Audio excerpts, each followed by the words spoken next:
So let's see, can we nickel plate chrome?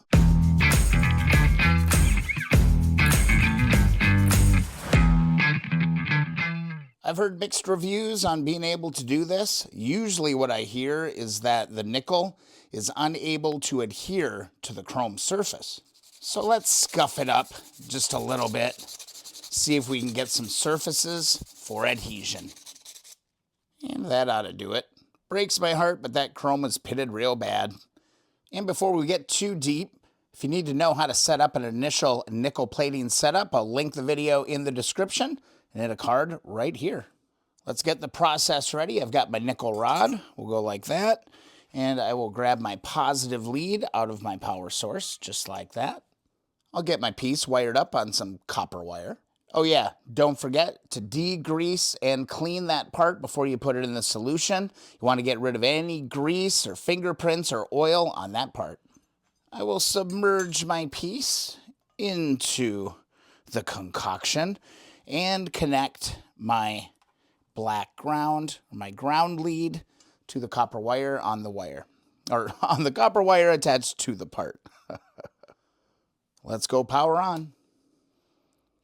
And a quick check, you can see that we're getting some nice action, some nice bubbles off of that weakly chromed part at this point. I'm going to give this about 20 minutes, and we'll see what it looks like here in just a bit. All right, we are about halfway through the process. I'm just going to rotate my piece. All right, let's see what we got. We're going to kill the power. We're going to pull our negative lead, and we will pull our part out. Let's take a close look here. Definitely not what I'm going for here. You can still see the pits. I actually thought the pits would fill in first. Like I thought this area would fill in first because, you know, it's bare metal there, right? The chrome is completely gone. But I am not seeing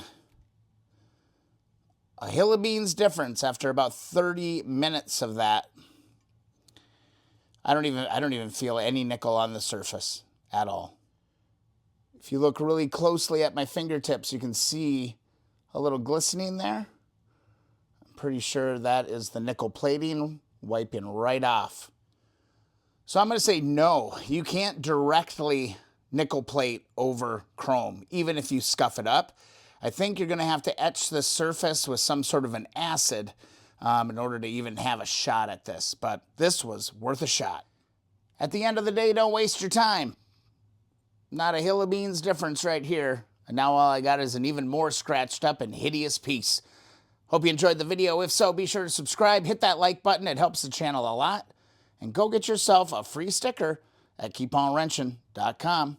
This is what they call a no-go.